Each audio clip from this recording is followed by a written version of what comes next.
베드로가 주님께 대답은 단 한 가지, 영생의 말씀이 계시온데 우리가 어디로 가리까? 베드로가 한 사람이 아니잖아요. 우리가 한 거 보면 사도들이, 부르심 받은 사도들이 한 자리에 모여 있을 때 사건인 것을 알 수가 있잖아요. 그래, 영생의 말씀이 계시온데 어디로 가오리까? 그 영생의 밥을 한번 물으면 딴 데로 갈 수가 없다는 거예요. 왜? 하늘 아래 가장 보배로운 것이, 가장 값나가는 것이 영원한 생명이잖아요. 영원한 생명보다 더 귀한 것이 어디 있습니까? 그러니까 물불을 안 가리는 거예요. 하나님 아들과 같이 다니면 좋은 게 뭐가 있습니까? 그렇잖아요. 여러분 복음서 읽어보세요. 좋은 게 뭐가 있나요? 계속 바리새인들한테, 사두개인들한테 질타받고 욕먹고, 또 하나님 아들만 그런 게 아니잖아요. 제자들한테도 너희 선생님은 어째서 죄인들하고 같이 밥 먹냐? 주님 제자들한테도 얼마나 손가락질하고 합니까? 근데 굳이 같이 다닐 필요가 뭐가 있어요? 그러나 영생이라는 것을 한번 물으면 놓을 수가 없다는 얘기. 그거 보여주고 있잖아요. 물불을 안 가리잖아요. 주님은 비유로 말씀하시니 뭐라고 말씀하시냐? 어떤 사람이 길을 가다가 밭에 숨겨진 보화를 발견했다. 근데 그 보화를 발견하고 와서 자기 집에 가서 모든 걸 다 팔아가지고 와서 그 밭을 샀다는 거예요. 그와 똑같다는 거예요. 뭘 의미합니까? 영생을 의미하는 거예요.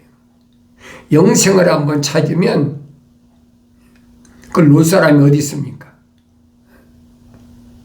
명예 때문에 놓습니까? 세상의 물질 때문에 놓습니까? 아니면 부모 자식 때문에 놓습니까? 내가 낳은 자녀 때문에 놓습니까? 놓을 수가 없는 거예요. 내가 가장 소중히 생각하는 남편과 아내 때문에 영생을 놓습니까? 놓을 수가 없지요. 왜 영생은 각자의 것이지 단체 것이 아니란 말이에요. 가족 것이 아니란 얘기예요. 그런데 그 소중한 영생을 잡았는데 그걸 뭐 때문에 놓겠습니까? 안 놓는 거예요. 그러니까 영생을 소유한 사람은 세상말로 보면 외로운 겁니다. 외톨이야. 그걸 누가 알겠어요? 욥의 아내가 욥의 마음을 이해를 하겠습니까? 자연인은 하나님 거룩한 사랑의 생명호흡이 들어온 사람을 이해가 되지 않는 거예요. 미친 사람 행세지. 하루 이틀 살았습니까? 몇십 년을 같이 살았잖아요.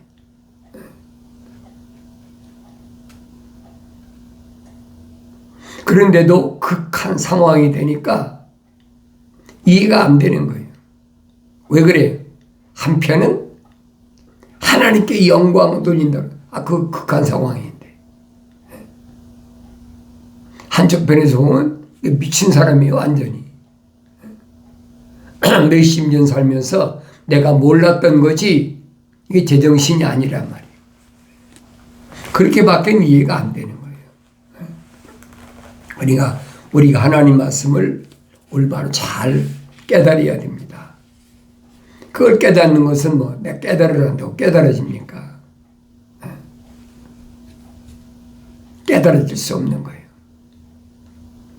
그래서 천국의 신비는 받은 자밖에 날 수가 없어요. 제자들이 주님께 뭐라고 조언이라고 그럴까요? 뭐라고 그럴까요? 선생님, 유대인들에게 기왕이면 저 많은 사람이 왔을 때 저들이 모두 다 알아듣게 그렇게 말씀하시면 얼마나 좋습니까? 근데 저들에게는 다 비유로 말씀하시고, 그리고 하나님의 아들이 선택한 제자들만 앉혀놓고는 그 비유에 대해 설명해 주니까, 그러니까 제자들은 그렇구나 깨달았는데, 저 많은 사람이 있을 때 비유로 말씀하시지 않고 우리한테 설명해 주듯이 그렇게 해주셨으면 얼마나 좋겠습니까? 그게 사람의 생각이에요. 근데 주님은 뭐라고 말씀하십니까? 그것은 내가 하고 싶어서 하는 것이 아니야. 나한테 그럴 권한이 없어. 그 말입니다. 천국의 신비를 아는 것이 하나님 아버지께서 너에게는 허락하셨지만 천국의 신비를 아는 것을 그들에게는 하나님 허락지 않으셨다는 거예요. 그러니까 하나님의 아들은 뭐예요? 전달자라는 거예요. 내가 주인공이 아니라는 거예요. 천국의 주인은 창조주 하나님 아버지시지 아들인 내가 아니라는 얘기예요. 그걸 깨달아야 될 거 아닙니까? 아들이라고 월권을 합니까? 아버지께서 허락지 않으셨는데 말이 안 되는 얘기예요. 그러니까 하나님 아버지의 말씀이 얼마나 엄격한가 하는 것을 우리가 출애굽한 이스라엘 백성들의 지도자 모세를 통해서 볼 수 있잖아요. 모세가 여러분 며칠 전에 200만이면 얼마나 엄청난 숫자입니까?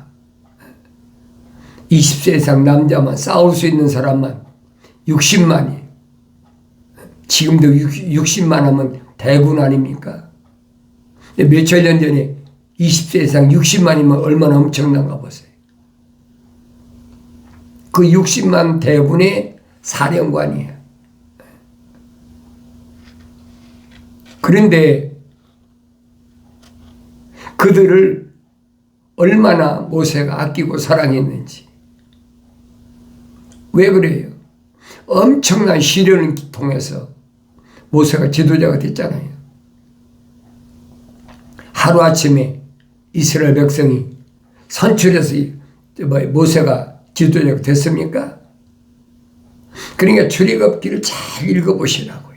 모세가 어떤 과정을 거쳐서 출애굽한 이스라엘 백성 과연 200만 가까이 되는 그 사람들이 지도자가 됐는지를 잘 보시라고요. 그냥 된 게 아니란 말이에요. 엄청난 시련 속에서 닦아서 그래서 지도자가 된 거라니. 40년 동안은 애굽에, 그때는 패권 국가였죠. 애굽에 신왕조 시대니까, 중왕조 때는 모세 시대니까 모세가 알지 못하는 왕이 들어섰다. 패권 국가의 수장이 바뀐 거예요. 그때는 신왕조 시대. 그런데 그 애굽의 궁궐에서 하셉슈트 공주의 양아들로 들어가서 40년 동안 얼마나 호화스럽게 문물을 닦으면서 세상 말로 다이아몬드가 만들어진 거지요. 근데 하나님은 쓰시기에는 안 좋다는 거예요. 그거 갖고는 안 된다는 거예요. 충분히 그렇게 40년 동안 문물을 다 빼놓고 이제는 미디안 광야로 쫓겨나게 만들잖아요. 하나님이 계획하신 큰 그림을 보라고요. 그 그림을 볼 때 모세만 보는 게 나 자신을 보여야 돼. 하나님이 나를 복음 전도자로 세우셨을 때 그냥 세우신 게 아니라는 얘기예요. 이 미디안 광야에 와서도 제사장의 사위로, 이 제사장 사위는 뭐 할 겁니까? 이방인 제사장 사위인데.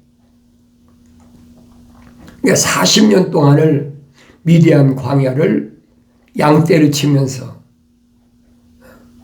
40년 동안 애굽의 그 바로의 궁궐에서 가졌던 모든 걸 다 씻어버리잖아요. 그 기간이에요, 그게.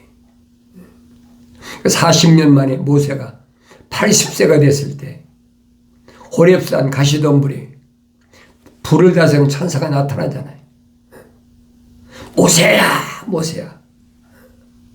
보니까 가시덤불에 그 시띠나무죠. 광야는 일반 나무가 자라지 않으니까 시띠나무 가시덤불에 불이 활 나타나는데 나무는 타지 않고 불만 보이는 거예요. 이게 부르잖아요. 네 발의 신을 벗으라. 이곳은 거룩한 곳이다. 모세가 신은 그 신발은 거룩하지 않은 곳이라는 거예요. 그 벗으라는 거예요. 왜 그래요? 나중에 사도 바울이 설명하잖아요. 하나님의 전신 갑옷을 입으라. 그러면서 발에는 뭘 신으라? 화평의 복음의 신발을 신으라고 그러잖아요. 내가 신고 온, 내가 걸어온 그 길은 하나님과 화목한 길이 아니야. 하나님과 원수된 길이야. 그 신발 벗어. 그러니까 이런 말씀을 내가 읽으면서 깨달아져야 된다는 거예요. 아, 이게 내가 애굽에서 40년 동안 패권 국가의 수장인 바로왕 밑에서 문물을 배웠던 거나 아니면 40년 동안 미디안 광야에서 그 제사장 이드로의 사유로 걸어온 이 길이 하나님과 화목한 길이 아니구나. 결국은 뭐예요? 하나님과 화목하지 않으면 원수된 길이란 말이에요. 그거 갖고는 안 돼. 네 발의 신을 벗어. 그리고 불을 다스리는 천사가 명령하잖아요.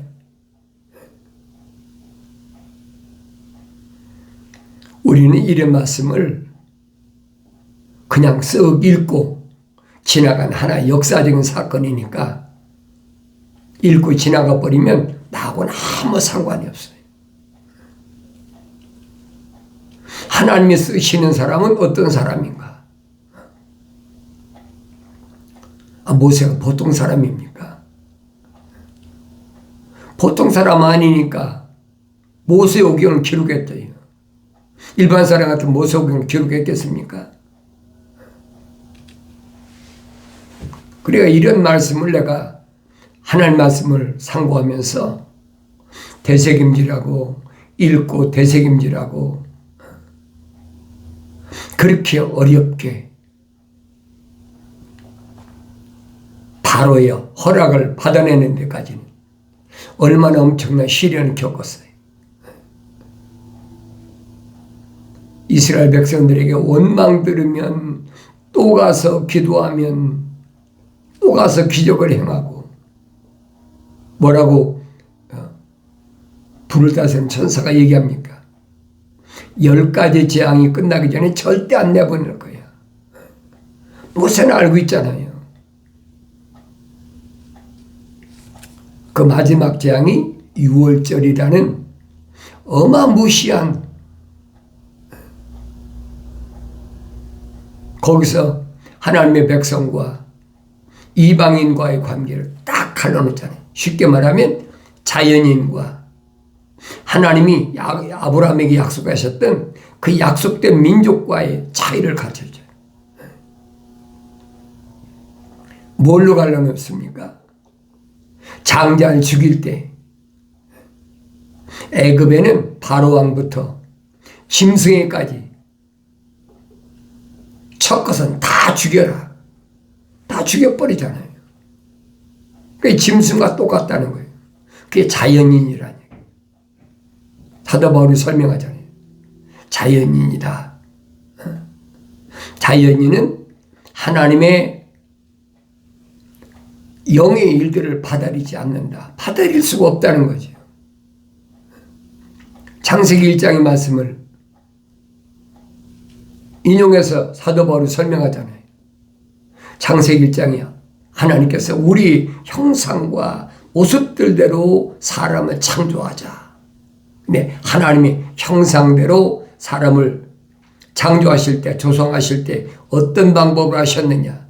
창세기 2장 7절에 보면 하나님은 흙으로 사람을 빚으시고 그 콧구멍에다가 하나님의 생명의 호흡을 후 불어넣으셨다. 그러니까 하나의 살아있는 혼이 됐다. A living soul. 그러면 하나의 살아있는 혼이 됐으면 그 사람은 뭐예요?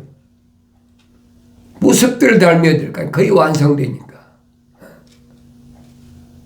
그런데 하나님이 형상을 닮은 사람을 하나님은 하나님의 동산에 에덴의 동편에 하나님 동산을 세우시고 동산에 데려다 놓으셨다 그랬어요. 이게 첫사람 아담은 하나님 동산에서 창조된 피조물이 아니에요. 하나님 동산에서 창조된 피조물은 성경에 기록이 안 되어 있어요.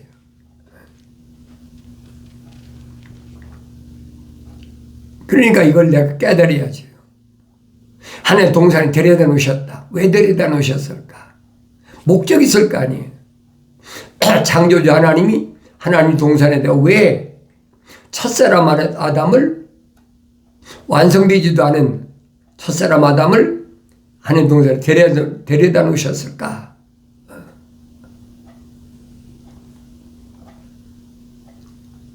목적은 한 가지잖아요. 관리하고 지켜라. 관리하고 지켜야 된다는 거예요. 그러니까 하나님이 형상을 닮은 사람은 뭘 해야 되냐? 무릇 지킬 만한 것 가운데 네 마음을 지켜라. 자연인한테 해당되는 얘기가 아니에요, 여러분. 성경에 기록됐다고 아무나 읽는다고 해당되는 것이 아니에요. 반드시 하나님의 형상대로 조성된 사람은 무릇 지킬 만한 것 가운데 네 마음을 지켜라. 왜? 영생이 거기 있으니까. 육신에 있는 게 아니잖아요. 육신 안에 있는 하나님의 형상을 닮은 그 사람에게 영생이 있는 거지 육신 안에 있는 게 아니라 육신에 있는 게 아니라는 얘기예요. 근데 사람들은 알지 못하니까 사람들을 미혹할 때 우리는 다 하나님의 형상과 모습들대로 창조된 사람이다. 그건 기독교가 아니에요, 여러분. 분명히 하세요. 그건 하늘 아래 종교입니다. 로마 캐토릭이나 캐토릭 나온 개신교가 하나님의 이름 팔아가지고 그 짓거리하고 살고 있잖아요. 돈벌이하고.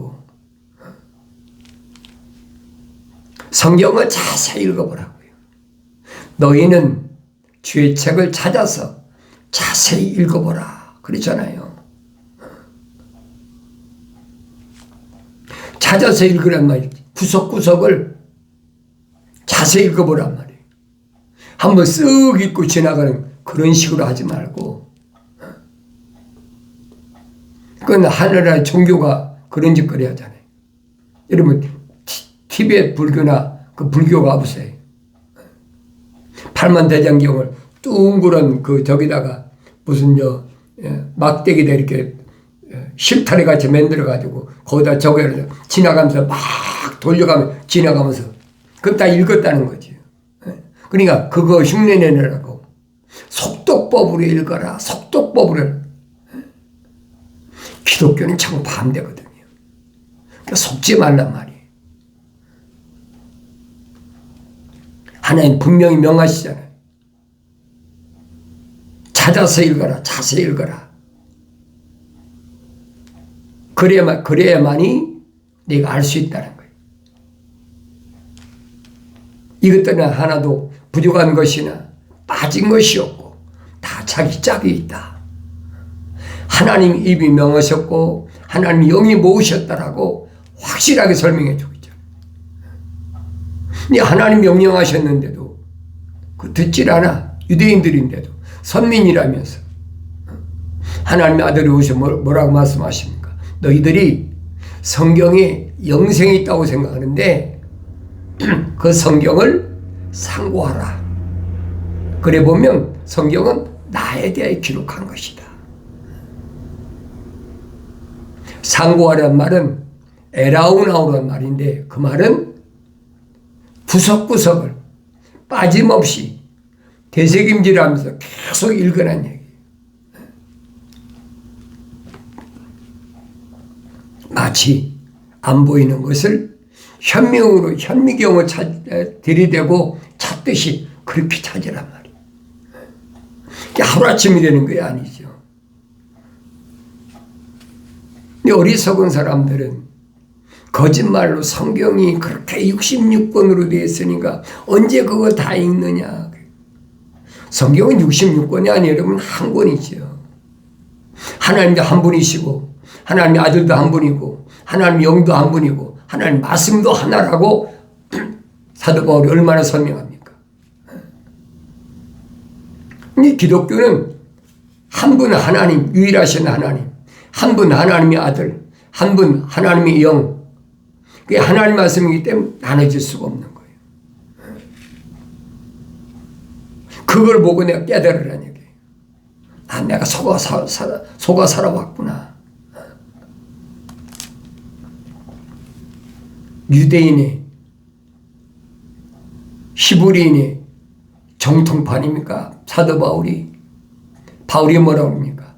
내가 나 자랑하고 싶어서 하는 것이 아니라 나는 히브리인 중에 히브리인이다. 그 뼛속까지 유대인이라는 거예요. 그래서 나 이제 8일 만에 할례 받았어. 유대인들은 나 이제 8일 만에 할례하잖아요. 왜? 하나님께서 아브라함에게 명령하신 거니까. 그러니까 아브라함의 후손이라는 거예요. 그런 전통을 따르니까. 그걸로 끝난 것이 아니라 내가 가마일이라는 교법사 밑에서 수학한 공부한 사람이다. 정통으로 공부한 사람이라는 거죠. 근데 내가 배워보니까 이건 가짜야. 거짓말이야. 성령 받고 나니까 알았잖아요. 성령 받기 전에 몰랐잖아요. 이 하나님 말씀을 나의 책망을 듣고 돌이키라. 그럼 내 영을 부어서 내 말들을 알게 하겠다. 약속하셨잖아요. 그 약속의 말씀은 들려줘야지. 유대인들이 그렇게 자랑하는 모세가, 자기들이 그렇게 앞세우는 모세가 왜 가나안 땅에 못 들어갔습니까? 자기들이 믿음의 조상이라는 아브라함이 하나님께 약속받은 그 가나안 땅을 왜 못 들어갔느냐? 이유를 찾아야 될 거 아니에요. 그 모세가 큰 무슨 잘못한 게 아니에요. 안타까운 마음으로 하루에 3,000명씩을 칼로 쳐 죽여야 되니까 죽이고 싶어 죽였습니까? 왜? 하나님의 진노가 임하니까 피를 뿌려야 되거든요. 그러니까 레위지판 때 칼을 가지고 다 쳐 죽여라. 홀딱 벗고 춤추는 것들 다 쳐 죽여라.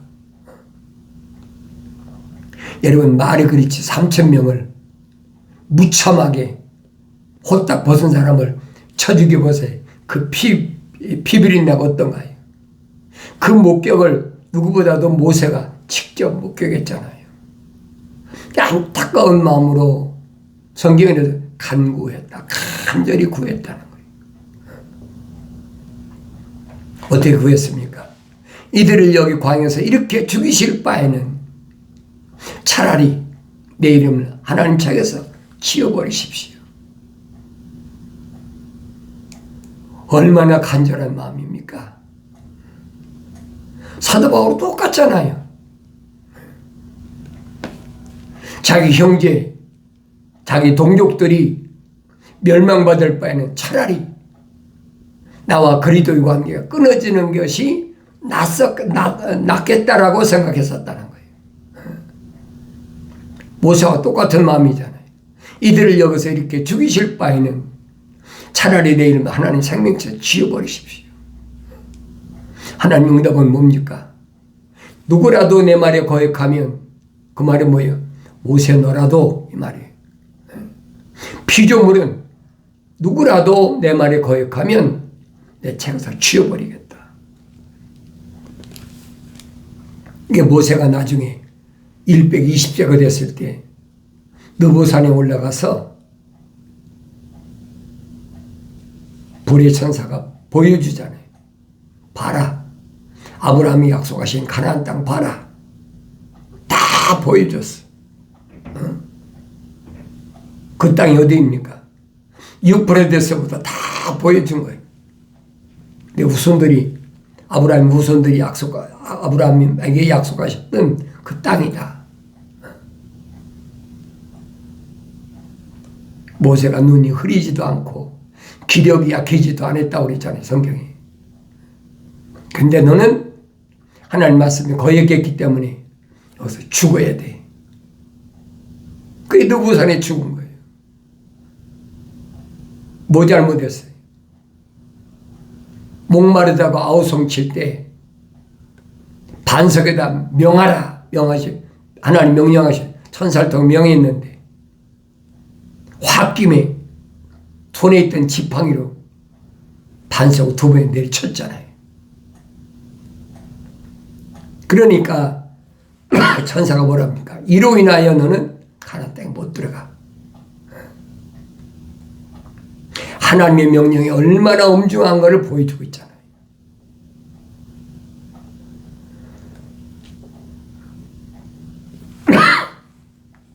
(60만) 대군을 호령하면 뭐 할 겁니까? 그러니까 여호수아와 칼렙밖에 못 들어간 거예요. 60만 3천 550명인데 네, 여러분이 항상 말씀드리잖아요. 적당히 광야 통과해서 요단강 건너가는 게 아니다. 우리는 일반적으로 사람이 죽으면 돼.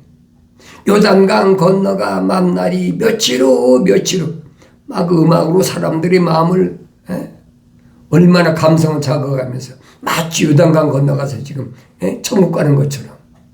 그건 기독교가 아니란 말이에요. 내가 성경을 읽어야지요. 읽어도 성령 받아야 하나님의 거룩한 뜻을 아는 거예요. 그 전에 알 수가 없어요. 그래서 계시록 가면 그러잖아요. 사람다운 사람 라오디키아에서 내가 사랑한 자마다 책망하고 징계하노니 책망받으면 반드시 징계가 따른다는 거예요. 열심을 내서 회개하라. 돌이키라는 거예요. 이런 말씀은 이미 선지자들 통해서도 돌아오라. 너희가 내게 돌이켜야만이 내가 너희에게 돌이키지 너희가 돌이키지 않으면 나는 안 돌아가. 왜? 누구한테 말했어요? 하나님의 생명호흡이 들어간 사람들에게 말하는 거예요. 내가 너 흙으로 조성하고 네 코에다 내가 생명호흡을 불어넣는데 네가 나한테 등을 돌려? 안 된다는 거지. 아무나 돌이킬 수 없는 거예요. 반드시 하나님의 생명호흡으로 조성된 사람은 이 책망받고 돌이킨다는 거예요. 돌이켜서 성령 받고 세상의 환경 가운데서 승리함으로 기쁨이 충만한 복된 삶을 영위하길 바랍니다.